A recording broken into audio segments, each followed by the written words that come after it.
Good stuff.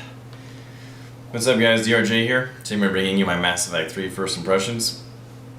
Before I get into that, just let me say I apologize if there's any echo. This room is apparently being a shithead, and it's forcing me to decorate it, soak up some of that ambient sound, I suppose, to give you guys better quality video.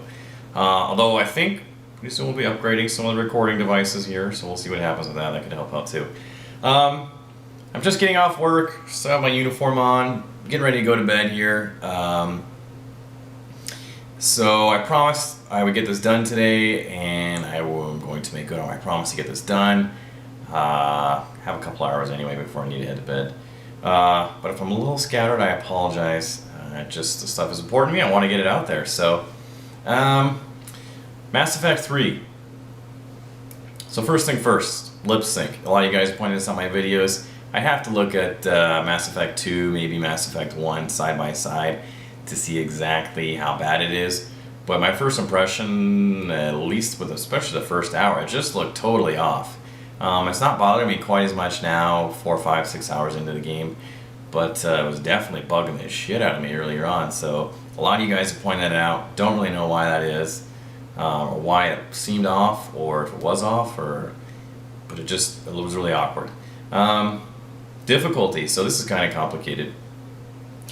The difficulty in the game, I have it on Insanity, playing in Adept, and I don't feel like I'm really being challenged right now. I think that's due to a number of factors. The first of which is the game's decision to basically mix in guys with shields and guys without shields. So a little background here. Mass Effect 1, there were no barriers, there were no shields, there was no armor. Mass Effect 2, everybody had barriers, shields, armor. You had to strip that away to get them down to their health. Once you got them down to health, you could use those fun biotic abilities and launch them into orbit or do whatever. In Mass Effect 1, you could do that at any given time. You could throw out a singularity, use pole, hit them with a throw, and it was a lot of fun. You could literally put them in the stratosphere and just laugh your butt off all the way there. They did away with that in Mass Effect 2 to add some difficulty to the game. In my opinion, it took away from the fun factor. It did add to the difficulty, but just wasn't quite as fun. One of the other reasons why the difficulty is, I think, lacking in Mass Effect 3 is the potency, basically, of biotic explosions and the game's decision to send, basically, groups of enemies at you. Mass Effect 1, and to a lesser extent 2, there was a lot more, I don't want to say 1v1 combat, but there wasn't as much of a heavy emphasis on like big groups of combat. It almost reminds me of Diablo, which is kind of funny. Diablo is oftentimes, especially until you get to the bosses, is all about killing like as many big groups of mobs at once. And that's kind of how it feels with Mass Effect 3. So the other caveat to this, and a crucial distinction to make, is that the Biotic and many of the classes who are the most powerful, Vanguard, etc., their most powerful single target abilities are also their most powerful AoE abilities. AoE is typically area of effect, and so when your most powerful single target is also your most powerful AoE, kind of a design decision flub on the devs' part. Games will, I won't say frequently make this, but it's not uncommon to see this come out where, like I said, the most powerful AoE is also the most powerful single target. Mass Effect 3, this is definitely the case, and one of the reasons why, if you're playing as a biotic class, you probably are feeling overpowered, and if you're playing as a guns class or weapons class, you're probably like, this is kind of boring, a little monotonous. Which is really too bad, because guns are really fun, and it's nice to mix it up, keep things going. Variety, obviously, is always great. And as much as I might want to try to use a gun, I've kind of given up, and for the last couple hours I've played, I don't even know if I've really used it. That first crucial threshold that you can cross, that first barrier that you need to cross to make a powerful character is that 200% recharge, and once you do that, really regardless of what gun you're using, that 200% recharge is so valuable that it just defeats the purpose almost of using weapons. Bruce and I have been playing a lot of multiplayer as well, and weapons are just completely useless. We're messing around with some powerful combinations where basically all I'm doing the entire time is warping, all he's doing is throwing and creating classes that cater to those strengths and weaknesses, and forgetting all about guns. We are just annihilating shit, and single player is no exception, no different. Very, very similar, almost easier to do because you can coordinate the those abilities, so those chained abilities, the combo abilities that your teammates can use. They're your abilities, but they're basically off cooldown, so it's that much more efficient to use them in single player. Let's see, what else I want to talk about? What does that say? I can't read my own handwriting. Flow. Let's talk about the flow. So, the flow of the dialogue, the flow of the game, the flow of the levels, however you want to phrase it. I feel like it's a bit forced, it's a little awkward. Once again, some of you guys have comments about this on these videos, on both multiplayer and single player. Let's just start with the dialogue. The dialogue is feeling not quite as inspired as the first game. I don't know if it's necessarily the dialogue per se, it's just everything. I don't feel caught up in the world, I don't feel caught up in the storyline right now. I think a large part of that is due to the level design and how they created that.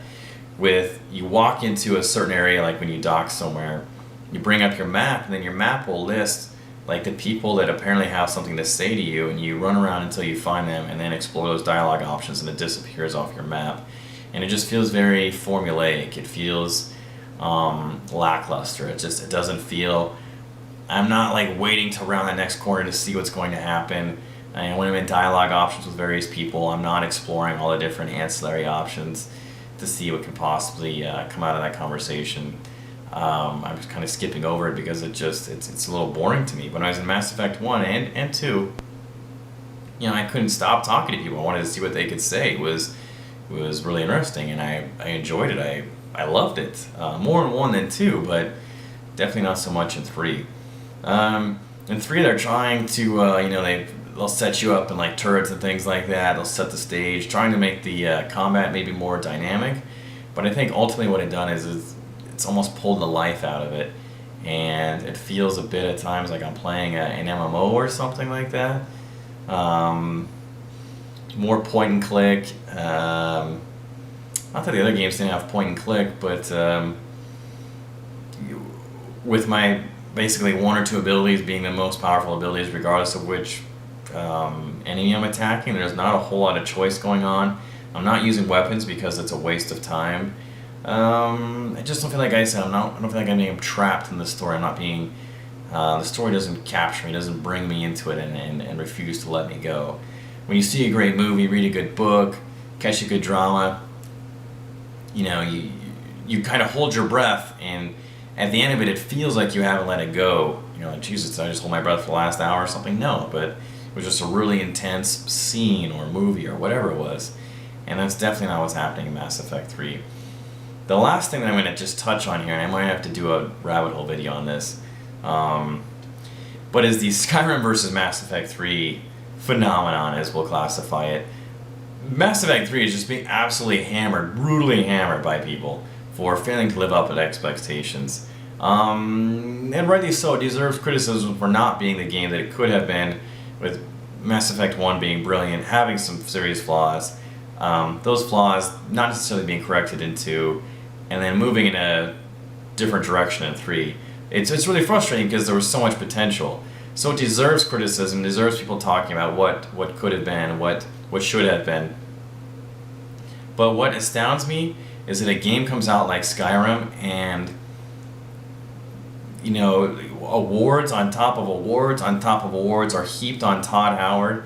And not only that, like, it's one thing for IGN or the fucking dillholes that are running the gaming industry to tell this guy how fucking big his dick is and how great of a genius this guy is for putting out a game the exact same combat and fucking shitty storyline and dialogue as the games that he was putting out like almost 12 years ago. But like, the users aren't saying anything, and that just kills me. It's so sad because Todd Howard is going home every night like, God, I'm a motherfucking genius. There are so few people capable of developing this amazing game that I did with Skyrim. Nothing could be better. It's flawless in every possible way. And, you know, like the dialogue is just completely lacking any trace of life whatsoever. The so-called dynamic storylines or the dynamic quests that they have going on in there is just a series of quests drawn from a bank that have zero impact on absolutely anything. Completely, very, very monotonous, very routine. Once again, totally lacking life. The combat system is the exact same as it was in Morrowind almost 12 years ago. It's very black and white, and this is never more evident when you ramp up the difficulty. And you know, it's either black or white. You either live or you die. You either dominate them or you're dominated. And the main storyline to the game, once again, is just so piss boring. But what shocks me is that, like, to me, it really. Oh, hold on. Before I even get there, I mean, do I even need to bring like the UI up? I mean, Morrowind, a game that they created like 12 years ago, had a Morrowind had a graphical UI, and Skyrim has a text-based inventory system. Like literally, like just bear with me here. Like Todd Howard and company. Oh my god, I can't even say it because it just enrages me. Are literally like what, sitting around their dev table going like, all right guys, what do you guys think? We have graphical UI in Morrowind. See Diablo 3 coming out, you know, as our graphical UI over there. You can see what gear you're equipping. But I'm gonna do you guys one better. What do you think this year, instead of graphics, we go with text? But here's the catch, guys. All right, I want you. Okay, so first of all, sit down, hold on to your socks. Okay. Are you ready for this? I want some fucking hollow triangles. That's gonna tell you what gear you're wearing, and then some filled in triangles, and that's gonna tell you the possible upgrades. What do you guys think? And I can only imagine that when he delivered that, which by the way I might have got the triangles mixed up, the room just fucking erupted and went completely chaos, pandemonium, party poppers, fucking chicks hopping out of cakes, rockets being fired off, you know, like Rise of the Valkyries being played in the background.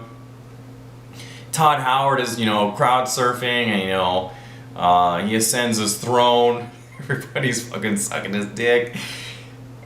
Because, like, that's the most inane fucking idea I've ever heard in my entire life, but nobody has anything bad to say about it. What is the world coming to? I'm really glad that I have a job outside of YouTube, because if my job was video games, I'd be really fucking depressed every day. Because Skyrim deserved a lot more backlash than it got, and because it didn't, 10 years down the road, we're going to be getting the same dog shit fucking piece of crap game that we got in Skyrim. We're going to get the same rehashed garbage in Skyrim Part 4, and people are going to continually be sucking off Todd Howard and telling him how great he is. And we're going to get the same crap again and again and again. And while Mass Effect 3 deserves criticism, like, where was the criticism on Skyrim? And I don't understand where this is coming from, because like I said, while Mass Effect 3 did not and has not so far measured up to what it could have been and what its predecessors were, I don't think it's deserving quite the harsh criticism that it's gotten so far. I haven't seen the ending. I don't know. People are freaking out about that. Maybe I'll change my mind.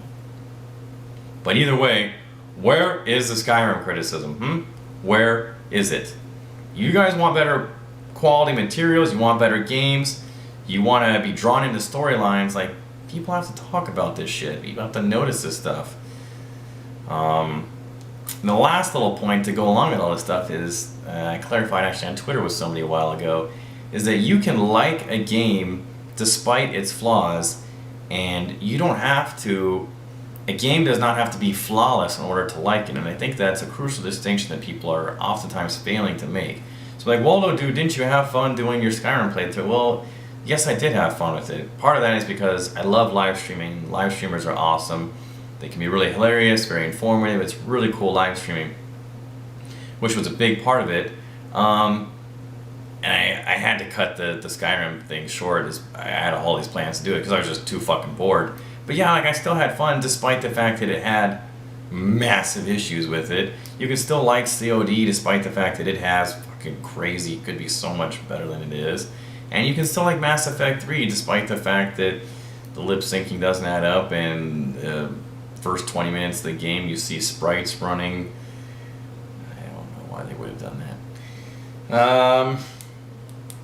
Anyway, so that's my thoughts on it. Let me know what you guys think. Comments, criticisms, critiques, as always. Especially curious about the Skyrim Mass Effect 3 stuff. And depending on what you guys say, depending on what I think when I'm done playing it, we'll do another one of these, talk about it, figure it out. We'll demand better games in the future. Sound good? Okay, love it.